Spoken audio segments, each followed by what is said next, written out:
12वीं, विषय रसायन शास्त्र, इकाई 1 ठोस अवस्था में आज का हमारा टॉपिक है बिंदु दोष से संबंधित अशुद्धि दोष। बिंदु दोष किसे कहेंगे? किसी भी क्रिस्टल में किसी अव्ययी परमाणु के अपने स्थान से रिक्त हो जाने के कारण जो दोष उत्पन्न होता है उसे हम बिंदु दोष कहते हैं।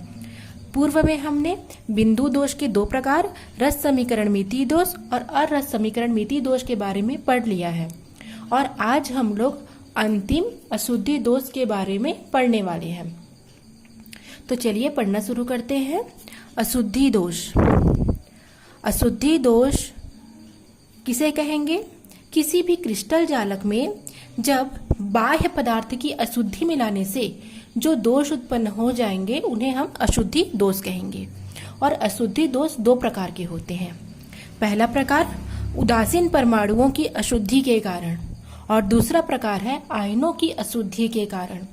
तो उदासीन परमाणु में एन टाइप अर्धचालक, पी टाइप अर्धचालक दो प्रकार इसके अंतर्गत आएंगे।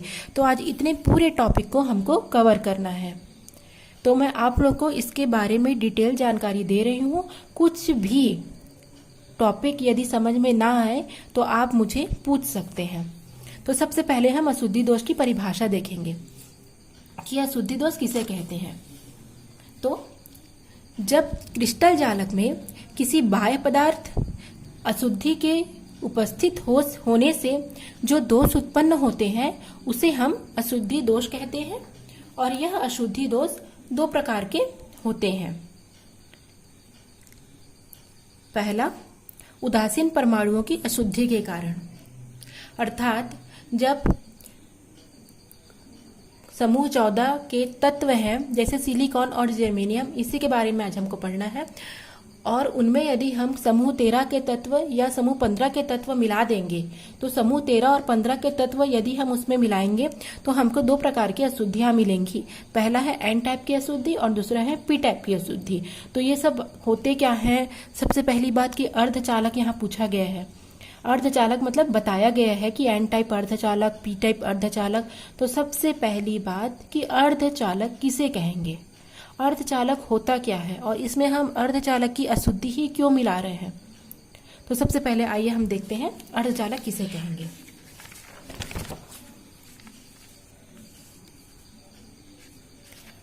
अर्धचालक किसे कहेंगे? ऐसे पदार्थ जो चालक भी होते हैं और कुचालक भी होते हैं एवं जिनमें 0 केल्विन ताप पर या परम शून्य ताप पर वो पूर्ण रूप से कुचालक होते हैं। लेकिन यदि कमरे के ताप पर उसे लाया जाए तो वो एक अर्धचालक की भांति व्यवहार करते हैं और उनमें विद्युत धारा या विद्युत चालकता उत्पन्न हो जाती है। एग्जाम्पल आ जाएगा सिलिकॉन और जर्मेनियम। अब मैं आपको इसके बारे में डिटेल बताऊंगी। तो अशुद्धि दोष, बाह्य पदार्थ की अशुद्धि मिलाने से उत्पन्न दोष को हम अशुद्धि दोष कहेंगे। पहला पॉइंट पढ़ रहे हैं उदासीन परमाणुओं की अशुद्धि के कारण। यदि हम उदासीन परमाणु की अशुद्धि मिला दें तो कौन कौन से इसमें दोष उत्पन्न होंगे। तो सबसे पहले हम इसमें पढ़ेंगे अर्धचालक किसे कहेंगे। तो अर्धचालक किसे कहेंगे? वे जो चालक और कुचालक दोनों के समान व्यवहार प्रदर्शित करेंगे उन्हें हम अर्धचालक कहेंगे। अब हमको सबसे पहले जानना यह है कि चालक क्यों कहा जाता है इन्हें, और कुचालक यदि कहते हैं तो वो क्यों कहा जाता है। तो चालक किसे कहेंगे? जिनमें विद्युत धारा प्रवाहित होती है। अर्थात चालक और कुचालक का सीधा मतलब है मुक्त इलेक्ट्रॉन से। किससे है? मुक्त इलेक्ट्रॉन से। जब किसी क्रिस्टल जालक में मुक्त इलेक्ट्रॉन उपस्थित होते हैं या मुक्त इलेक्ट्रॉन के आ जाने के कारण उनमें क्या होता है? चालकता बढ़ जाती है या चालकता उत्पन्न हो जाती है। तो उसमें विद्युत धारा प्रवाहित होता है, तो इसे हम चालक कहेंगे। इसका सबसे अच्छा एग्जाम्पल है NaCl। और दूसरा आ जाएगा कुचालक, जिनमें कोई भी मुक्त इलेक्ट्रॉन नहीं पाया जाता है, उन्हें हम कुचालक कहेंगे। तो अब मुक्त इलेक्ट्रॉन किसे कहेंगे? बार बार आप लोग देख रहे हैं मुक्त इलेक्ट्रॉन आ रहा है दोनों में। तो मुक्त इलेक्ट्रॉन किसे कहा जाएगा? तो मुक्त इलेक्ट्रॉन एक प्रकार के सहसंयोजी बंध से बंधे होते हैं और मान के चलिए ये एक विद्युत परिपथ बना हुआ है इस विद्युत परिपथ पर यहाँ पर एक इलेक्ट्रॉन है। यदि हम इसमें विद्युत धारा प्रवाहित करें तो क्या होगा, ये इलेक्ट्रॉन यहाँ से आकर के धन ध्रुव की ओर क्या करेगा, आकर्षित करेगा और उधर वो इलेक्ट्रॉन आ जाएगा। तो क्योंकि इलेक्ट्रॉन में ऋणात्मक आवेश होते हैं तो वो धन ध्रुव की ओर आएगा, तो यहाँ पर आ जाने से यहाँ पर का इलेक्ट्रॉन क्या हो जाएगा, होला हो जाएगा, यहाँ पर गैप हो जाएगा, एक रिक्त स्थान हो जाएगा। और यहाँ पर धन ध्रुव के पास इस इलेक्ट्रॉन के आ जाने से यहाँ पर भी एक रिक्त होल आ जाएगा। तो जब कभी नेगेटिव चार्ज आएगा तो उसे हम एन टाइप कहेंगे, और जब होल आएगा तो उसे हम पी टाइप कहेंगे। और अर्धचालक क्या होंगे, अर्धचालक परम शून्य तापमान पर या 0 केल्विन तापमान पर तो कुचालक होंगे, लेकिन जैसे ही उन्हें हम कमरे के ताप पर लाएंगे तो वो चालक के भांति व्यवहार करना शुरू कर देंगे। अब हम इस सभी उदाहरण को पढ़ने वाले हैं। तो सबसे पहले हम पढ़ेंगे एन टाइप अर्धचालक किसे कहेंगे। एन टाइप अर्धचालक जब हम समूह 14 के तत्वों को अर्थात चतुसंयोजी तत्व सिलिकॉन और जर्मेनियम में समूह 15 के तत्व जिन्हें हम पंच संयोजी तत्व कहेंगे, फास्फोरस या आर्सेनिक के 4 संयोजी इलेक्ट्रॉन सिलिकॉन या जर्मेनियम के साथ सहसंयोजी बंध बना लेते हैं तथा एक अतिरिक्त इलेक्ट्रॉन शेष रह जाता है तो वह उच्च ऊर्जा स्तर में चला जाता है।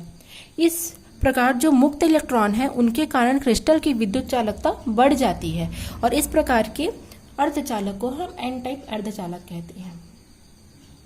आप इसे स्क्रीनशॉट ले लीजिए, मैं जल्दी से इसको आपको अच्छे लैंग्वेज में समझाती हूँ। हो गया। अब हम एन टाइप अर्धचालक पढ़ेंगे। क्या पढ़ेंगे हम, एन टाइप अर्धचालक। तो कहा जा रहा है कि जब समूह 14 के तत्व, कार्बन परिवार को समूह 14 के तत्व कहा जाता है। क्यों कहा जाता है कार्बन परिवार को समूह 14 का तत्व? क्योंकि अगर हम इनका इलेक्ट्रॉनिक विन्यास निकालें जैसे कार्बन का, तो क्या हो जाएगा 2 और 4, इसका निकालें तो 2 8 4। ठीक है। वैसे ही अगर आगे हम निकालते जाएं तो क्या आप देख रहे हैं, अंतिम कोश या संयोजी कोश में 4 इलेक्ट्रॉन बच रहे हैं, अर्थात इनके संयोजी कोश में कितने इलेक्ट्रॉन हैं, संयोजी कोश में 4 इलेक्ट्रॉन हैं। इसी कारण इसे हम क्या कहेंगे, चतुसंयोजी तत्व कहेंगे। समूह 15 के तत्व अर्थात नाइट्रोजन परिवार, इसका अगर हम इलेक्ट्रॉनिक विन्यास निकालें तो 2 8 5 2 8 5 2 8 8 5। अंतिम कोश में कि क्या होगा, अंतिम कोश में या संयोजी कोश में कितने इलेक्ट्रॉन बच रहे हैं, 5। तो इसे हम पंच संयोजी तत्व कहते हैं। और समूह 13 के तत्व क्रमशः बोरॉन, एल्यूमिनियम, गैलियम, इंडियम और थैलियम, इनका यदि हम इलेक्ट्रॉनिक विन्यास निकालें तो आपको क्या दिखाई दे रहा है, अंतिम कोश या संयोजी कोश में कितने इलेक्ट्रॉन हो रहे हैं, संयोजी कोश में हो रहे हैं 3 इलेक्ट्रॉन। तो इसे हम त्रिसंयोजी तत्व कहेंगे। ठीक है। पुनः एक बार, समूह 14 के तत्व जिन्हें हम चतुसंयोजी तत्व कहते हैं, जो कि क्रमशः कार्बन, सिलिकॉन, जर्मेनियम, टीन और लेड है। इसे हम कार्बन परिवार के नाम से जानते हैं। चूंकि इनके संयोजी कोश में 4 इलेक्ट्रॉन है, इसी कारण इसे चतुसंयोजी तत्व कहा जाता है। समूह 15 के तत्व क्रमशः नाइट्रोजन, फास्फोरस, आर्सेनिक, एंटीमनी और बिस्मथ हैं, जिनके अंतिम या संयोजी कोश में 5 इलेक्ट्रॉन पाए जाते हैं, जिसके कारण इन्हें हम नाइट्रोजन परिवार कहते हैं। और समूह 13 के तत्व जो क्रमशः बोरॉन, एल्यूमिनियम, गैलियम, इंडियम और थैलियम है, जिनके अंतिम या संयोजी कोश में 3 इलेक्ट्रॉन पाए जाते हैं, जिनके कारण इन्हें त्रिसंयोजी तत्व कहा जाता है। तो एन टाइप अर्धचालक किसे कहेंगे? एन टाइप अर्धचालक में एग्जाम्पल लेते हैं हम सिलिकॉन का। अगर सिलिकॉन या जर्मेनियम दोनों लिया गया है तो समूह 14 के तत्व जिन्हें हम चतुसंयोजी तत्व कहते हैं में सिलिकॉन और जर्मेनियम में यदि हम समूह 15 के तत्वों की अशुद्धि मिला देते हैं, ठीक है। समूह 15 के तत्व फास्फोरस, आर्सेनिक, एंटीमनी, इनकी यदि हम अशुद्धि मिला देते हैं तो इनकी अशुद्धि मिलाने पर क्या होगा? इनकी अशुद्धि मिलाने पर चित्र के माध्यम से मैं आपको समझाऊंगी ताकि आप लोग को और अच्छे तरीके से क्लियर हो जाए। अब देख रहे हैं चित्र में, आर्सेनिक में यदि हम सिलिकॉन में यदि हम आर्सेनिक की अशुद्धि मिला देते हैं तो क्या होगा? अशुद्धि मिलाने पर आर्सेनिक के अंतिम कोश में जो 5 इलेक्ट्रॉन बच रहे हैं वो सिलिकॉन के 4 इलेक्ट्रॉनों के साथ सहसंयोजी बंध बना लेंगे। जैसे ये एक बंध बना रहा है, ये एक बंध बना रहा है, ये एक बंध बना रहा है और ये एक बंध बना रहा है, लेकिन एक बंध अतिरिक्त हो जा रहा है जिसे हम एक्स्ट्रा कहेंगे। तो ये अतिरिक्त बंध क्या होगा? ये मुक्त इलेक्ट्रॉन कहाँ चला जाएगा? उच्च ऊर्जा अवस्था में चला जाएगा और वहां जाने के कारण क्या होगा? एक इलेक्ट्रॉन के अतिरिक्त हो जाने के कारण अर्थात मुक्त इलेक्ट्रॉन के कारण वह इलेक्ट्रॉन उच्च ऊर्जा अवस्था में चला जाता है या उच्च ऊर्जा स्तर में चला जाता है, जिससे पदार्थ की चालकता बढ़ जाती है और इस कारण इसे हम एन टाइप अर्धचालक कहते हैं। और पदार्थ की विद्युत की चालकता बढ़ने के कारण उनमें क्या होता है? अर्धचालक के गुण आ जाते हैं। ठीक है। पुनः जब चतुसंयोजी तत्व सिलिकॉन या जर्मेनियम में हम पंच संयोजी तत्व आर्सेनिक की अशुद्धि मिलाते हैं तो आर्सेनिक पंच संयोजी है अर्थात उसमें 5 इलेक्ट्रॉन है, तो उनके जो 4 इलेक्ट्रॉन है वो चतुसंयोजी तत्व अर्थात सिलिकॉन के 4 इलेक्ट्रॉनों के साथ सहसंयोजी बंध स्थापित कर लेते हैं, किंतु उसका एक इलेक्ट्रॉन अतिरिक्त होने के कारण उच्च ऊर्जा अवस्था में चला जाता है और उससे विद्युत चालकता बढ़ जाती है उस क्रिस्टल की, जिसमें उसमें अर्धचालक के गुण आ जाते हैं। इसे हम क्या कहेंगे? इसे हम एन टाइप अर्धचालक कहते हैं। उसके पश्चात हम पढ़ेंगे पी टाइप अर्धचालक। तो पी टाइप अर्धचालक किसे कहेंगे? फिर से, जब समूह 14 के तत्व सिलिकॉन या जर्मेनियम में समूह 13 के या बोरान परिवार या त्रिसंयोजी तत्व एल्यूमिनियम या गैलियम की अशुद्धि मिला देते हैं तो चतुसंयोजी तत्व में यदि हम त्रिसंयोजी तत्व एल्यूमिनियम या गैलियम की अशुद्धि मिलाएंगे तो मिलाने पर क्या होगा? इनके 4 इलेक्ट्रॉन इनके 3 इलेक्ट्रॉन से संतृप्त हो जाएंगे, किंतु एक इलेक्ट्रॉन चतुसंयोजी तत्व का रिक्त हो जाएगा और वहां पर एक बड़ा सा होल बन जाएगा और इस होल या कोटर के कारण पदार्थ की विद्युत चालकता बढ़ जाएगी, जिसे हम पी टाइप अर्धचालक कहेंगे।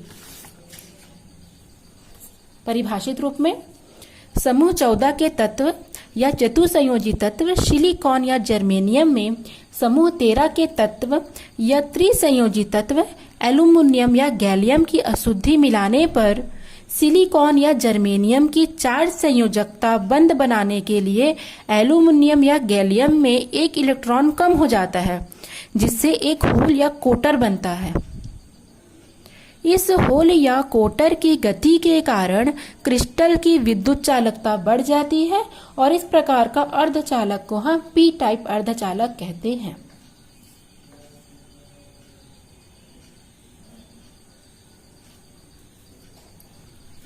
अगर हम इसे एग्जाम्पल के रूप में देखें तो ये आ जाएगा यहाँ पर देख रहे हैं हम चतुसंयोजी तत्व है सिलिकॉन, उसमें यदि हम त्रिसंयोजी तत्व एल्यूमिनियम की अशुद्धि मिलाएंगे तो मिलाने पर क्या होगा? सिलिकॉन चूंकि चतुसंयोजी है अर्थात 4 बंध से संतृप्त होता है, इस कारण क्या होगा? एल्यूमिनियम के 3 इलेक्ट्रॉन के द्वारा ही ये क्या होगा? संतृप्त होगा, किंतु एल्यूमिनियम का एक रिक्त स्थान की कमी हो जाएगी, जिससे एक सिलिकॉन, इसके पास तो इलेक्ट्रॉन है इसको देने के लिए, पर एल्यूमिनियम के पास कोई इलेक्ट्रॉन नहीं है इसको देने के लिए, तो यहाँ पर एक होल बन जाएगा। इस होल बन जाने के कारण, इसकी गति के कारण यहाँ पर एक विद्युत चालकता आ जाएगी और विद्युत चालकता के बढ़ने के कारण यहाँ पर अपने आप विद्युत धारा प्रवाहित होगी, जिसके कारण अर्धचालक के गुण आ जाएंगे इस क्रिस्टल में। इसे हम पी टाइप क्रिस्टल कहेंगे। ठीक है। अब हमको एक इम्पॉर्टेंट टॉपिक पढ़ना है, डोपिंग। डोपिंग किसे कहेंगे? किसी भी ठोस में या क्रिस्टल में तत्व अथवा यौगिक में अति अल्प मात्रा में अशुद्धि मिलाने की क्रिया को हम डोपिंग या अपमिश्रण कहते हैं। ये एक इम्पॉर्टेंट टॉपिक है और पेपर में ये 1 नंबर के क्वेश्चन या 2 नंबर के क्वेश्चन में पूछा जाता है कि डोपिंग किसे कहते हैं। वेरी इंपॉर्टेंट है। तो किसी भी क्रिस्टल में अल्प मात्रा में यदि हम उसे अशुद्धि मिलाएंगे तो वह प्रक्रिया डोपिंग या अपमिश्रण कहलाता है। अब हम इसका दूसरा टॉपिक पढ़ने वाले हैं, आयनों की अशुद्धि के कारण। पहला आ गया उदासीन परमाणु के अशुद्धि के कारण, जो कि एन टाइप और पी टाइप अर्धचालक है, और दूसरा आ जाएगा आयनों की अशुद्धि के कारण। तो आयनों की अशुद्धि के कारण क्या हो जाएगा?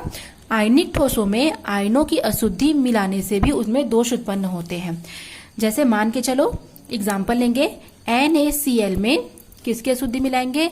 CaCl2 की, कैल्शियम क्लोराइड की अशुद्धि मिलाने पर। तो ये आप क्रिस्टल जालक देख रहे हैं। इस क्रिस्टल जालक में जिसमें Na+, Cl-, Na+ और Cl- है, इस क्रिस्टल जालक में जो कि शुद्ध है, ये NaCl का क्रिस्टल क्या है? शुद्ध है। इसमें यदि हम कैल्शियम क्लोराइड की अल्प मात्रा में अशुद्धि मिलाएंगे और उसे यदि हम पिघला करके ठंडा करके ठोस अवस्था में ले आएंगे तो क्या होगा? ठोस अवस्था में लाने पर हम यह देखेंगे कि जहां Na+ है वहां Na+ के साथ कैल्शियम आयन भी उपस्थित होंगे। तो कैल्शियम में चूंकि 2+ आयन होते हैं, 2+ आयन होते हैं, और सोडियम में 1+ होता है, तो क्या होगा?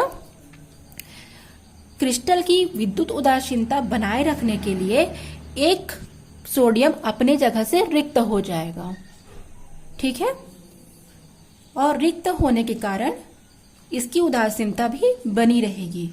तो इस प्रकार से इसमें आयनों की अशुद्धि के कारण भी दोष उत्पन्न होते हैं। जैसे शुद्ध NaCl में कैल्शियम क्लोराइड की अल्प मात्रा मिलाने पर उसे पिघला करके ठंडा करके ठोस बनाने पर NaCl जालक में कहीं कहीं कैल्शियम आयन भी पाए जाएंगे। चूंकि कैल्शियम आयन में +2 आवेश होता है और सोडियम आयन में +1 आवेश होता है, अतः क्रिस्टल की विद्युत उदासीनता बनाए रखने के लिए जालक में से Na+ आयन क्या हो जाएंगे? रिक्त हो जाएंगे। तो इस प्रकार से आयनों की अशुद्धि के कारण भी अशुद्धि दोष पाए जाते हैं। और इसके अतिरिक्त और एग्जाम्पल है, जैसे NaCl में स्ट्रोंशियम क्लोराइड की अशुद्धि मिलाने पर या सिल्वर क्लोराइड में कैडमियम क्लोराइड की अशुद्धि मिलाने पर भी हमको अशुद्धि दोष मिल जाएगी। तो आज का ये टॉपिक कंप्लीट हुआ। अब इसके बाद हम अगला और नया टॉपिक स्टार्ट करेंगे।